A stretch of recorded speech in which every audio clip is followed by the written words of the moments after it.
You ask Tiger to solve. This deals with linear equations with one unknown.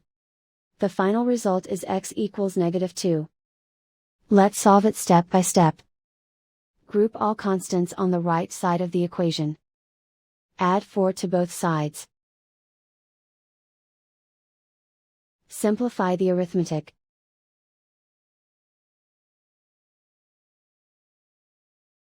Isolate the x.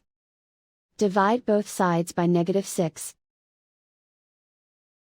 Cancel out the negatives. Simplify the fraction.